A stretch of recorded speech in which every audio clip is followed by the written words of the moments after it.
প্রিয় নেতাজি, অনেক দিন ধরে চিঠি লিখব ভাবছিলাম, কিছুতেই আর হয়ে উঠছিল না। আজ কোনো একটা ঘটনার নিরিখে তোমাকে চিঠি লিখতে বসলাম। ছেলেবেলায় আমাদের দোতলা ড্রয়িং রুমে তোমার ছবি, জন্মদিনে পেতাম বই, সেখানেও তুমি। বাবার গল্পে তোমারই বীরত্ব, দেখতে দেখতে শুনতে শুনতে ক্রমে আমিও তোমার ভক্ত। বাবা বলতেন ইন্ডিয়ার আর একজন নেতাজির দরকার ছিল। মা গাইতেন বীর সুভাষের মহান দেশ। দাদু বলতেন ছেলেটাকে ওরা শেষ করে দিল। ঠাম্মার চোখে তখন আঁচলের খুঁট। এসবের মধ্যে বড় হওয়া আমিও কেমন একটা ঘোরের মধ্যে থাকতাম। ভাবতাম পারতে, তুমি সব পারতে, যদি আর একবার আমাদের মধ্যে তোমাকে পেতাম। আজ উত্তর 40-এও আমার একই ভোর। তুমি পারতে, কেননা দেশের মাটিতে দেশপ্রেমের মতো জোরালো একটা ঝাঁকুনি দেবার ক্ষমতা তখন আর কারুর ছিল না। এখনো আছে কি? তোমার হারিয়ে যাবার পর দেশে কত কমিশন বসেছে।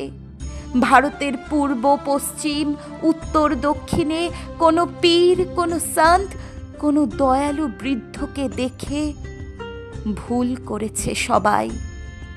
ছুটে গেছে তুমি মনে করে, ফিরেছে মাথা নেড়ে। তবু তোমাকে পাবার আশায় বুক বেঁধেছে। তুমি তো শুধু বসু বাড়ির নও, গোটা ভারতবর্ষের মণিকোঠার হীরক, যার আলোর শুদ্ধতা কালোকে সাদা করতে পারে। এই বিশ্বাসে ভর করে সবাই ভেবেছিল তুমি আসবেই, কিন্তু এলে না। কেটে গেল অনেকগুলো বছর, পেরিয়ে এলাম জীবনের অনেক গলি খুঁজে। তুমি এখন বিমানবন্দরে, সভা সমিতিতে, রিসার্চ ব্যুরোতে, এমনকি ছেলের নামকরণেও শুধু হৃদয় যেন দোলা দেয় না। জানো, তোমার জন্মদিনটা এখন সবাই ছুটির দিন বলে আয়েশ করে উপভোগ করে। আর ছেলেরা, তারা তো এখন দেশ থেকে বিদেশের খবরই বেশি রাখে। আর মেয়েরা, তারাও স্বাধীনতার ভেলায় চড়ে হতচকিত। শুধু মাটিটা কাঁদে, সেই কান্না যেন ভূমিকম্প, খরা, এলেনিনো, বন্যা হয়ে চারিদিকে ভাসিয়ে দেয়। এখনো অভিমান করে শুয়ে থাকবে রেনকোজিতে? আজ যখন ঘাড়ের উপর AK-47 নিঃশ্বাস, রক্তের হরি খেলা, ধর্মের জিগিরে, তখন শোনাও সেই আওয়াজ, আমি সুভাষ বলছি। মেয়েটা দৌড়ে এসে বলবে, মা দেখো, উনি আসছেন।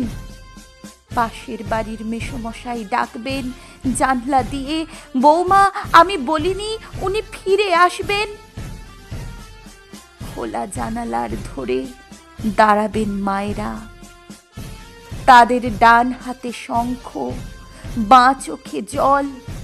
যদি হবে উত্তল, নৌকা বেসামাল, পরাণ মাঝিও চেঁচাবে, উনি আসতেছেন। সবুজ মাঠে শিশুদের হাতে পতাকার দোলা, উনি আসছেন, উনি ফিরে আসছেন। তোমার হারিয়ে যাওয়া জন্মদিনের ভেতর থেকে উঠে আসুক আর একটা 23-এ। আজ স্বাধীনতার ঠিক আগের মুহূর্তে দাঁড়িয়ে তোমাকে আমার এই চিঠি প্রণাম নিও। ভালো থেকো নেতাজি।